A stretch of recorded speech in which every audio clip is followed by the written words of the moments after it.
morning, everybody. Happy Friday. I'm in my cozy, comfy, giant GVSC sweater and pretty happy about it. It's very cold here, though. So I get to work from home today. I have some fun stories about my day yesterday, and I always feel like they lead back to God in Michigan, and that's the fun part about all of it. Well, I guess I can just tell now while people jump on real quick because we got to be on time. Yes. Okay. So yesterday, I'm trying to think. Okay. So yesterday I got to go to like a few cool like events for work. One being we had like a bunch of executives in town. This is my favorite story ever for now. We had a bunch of executives in town, and my manager and I, Michelle, we did not dress up to meet these people. We weren't supposed to meet these people. And of course, last minute they come in, they're like, you guys got to meet them. So we're looking at each other. We're like, ah. And my manager had like a puffer jacket. So I gave her my mom's leather jacket I was wearing. And it's like this brown Eddie Bauer leather jacket that maybe we thrifted from Salvation Army. Mom, you'll have to comment if that's true. I don't know where we got it. So my mom gave it to me. So I gave it to Michelle. It looked much better. And so she's there, she goes on this tour, which is where we walk the streets of New York. And she meets Anna Wintour in my mom's jacket. And I don't know, like, it's a very big deal in the fashion community to meet Anna Wintour. And I kind of just love that. I don't know. I was like, yep, that tracks. Like, you don't need anything fancy. You just thrift your mom's leather jacket. And I told my mom that, but she hasn't answered my text yet. So, and then of course, I went to a few events and like half the people are from Michigan. So I always think that's like a little God nudge, like, all right, well, this is what we're going to talk about today.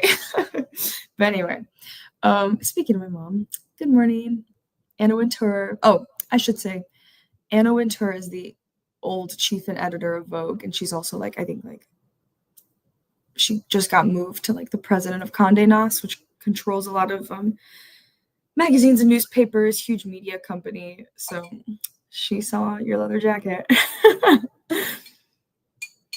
Nikki Chasen, good. Oh, it's raining. Man, I hope we get some rain. I hope it comes this way. Very jealous of that. We have Vivian Davis. Good morning. How are you? We have Connie. Good morning. We have Emily. Good morning.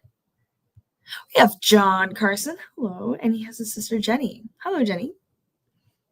John and Jenny Carson. That's a nice name. We have Patricia. Good morning. We have, drum roll, please, Alice. Good morning, Alice.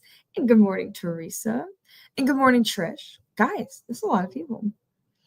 Oh, Mom said, no, Dad bought it at MR on Michigan Avenue in Chicago. Oh, my dad bought that. And when we first got married. Oh, I'll tell it. Well, the office liked it, but like I didn't look that good. And yesterday I had like a turtleneck and like some cargo pants. I looked like I was just chilling, But Michelle had at least like a white sweater on, and it looked very nice with it. I should just go grab it, but I don't want to leave you guys on.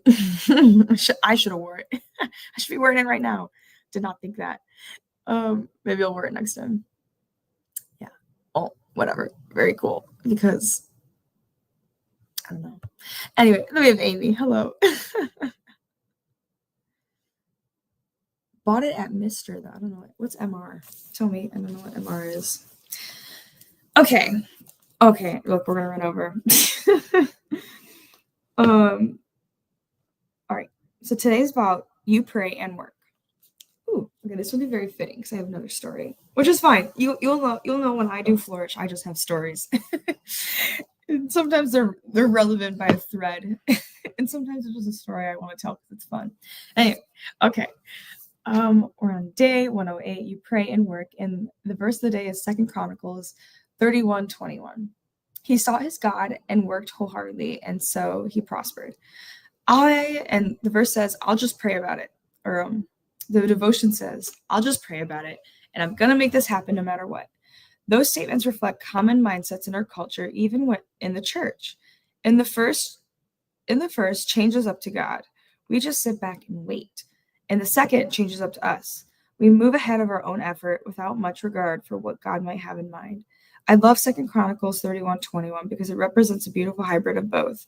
The backstory: Ezekiel was king and Israel at the time when the nation had drifted far away from God. And a lot of change was needed spiritually as well as practically in the lives of people. Hezekiah approached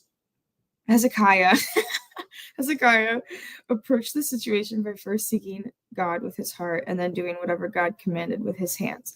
He combined faith and work. So throughout Scripture, we're encouraged to do the same.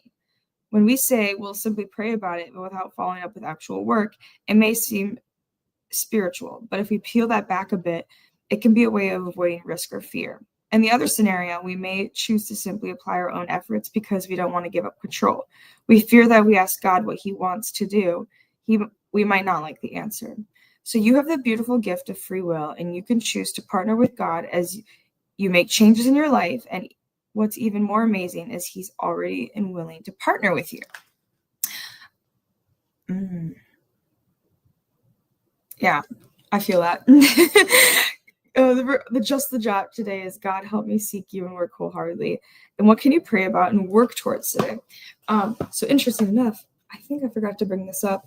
Times Square Church, we did prayer and fasting this week, and we do it 4 times a week as a community. And I believe that's called corporate fasting.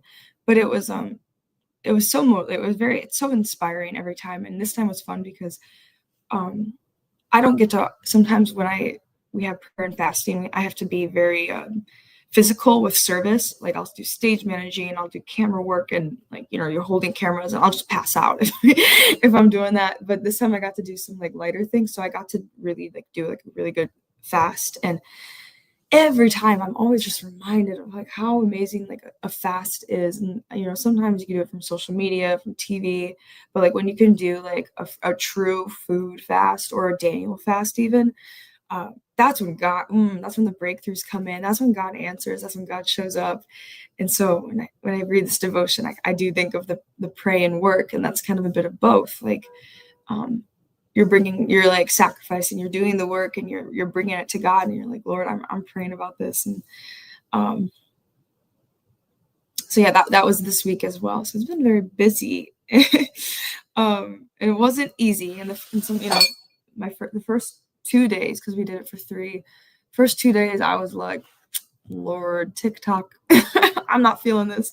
But then the third day I felt like there's a lot of breakthrough, and I just felt God being close. So, and I know that I guess they say in the Bible not to talk about it, but it's over, and I was in good spirit. And and I think it's encouraging to hear those stories sometimes. And we're talking about prayer and work. And so anyway, all right, let's wrap it up. It's about to be 8:30. And my mom bought it for me. It was a very fancy purchase. Okay, well then Anna went to her, saw your fancy purchase. So I have to tell Dad. Yeah, I'll call either way, because that was so cool. It's just one of those cool stories. But yeah, so that's all I have. I feel like I did have more, but God shows up when we reach out. I think that's the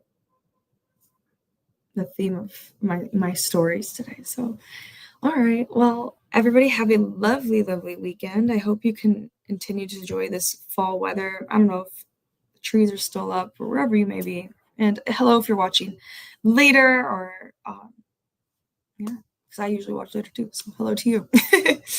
All right, love you all. Thank you for such a fun week, and I'll see you later. Bye.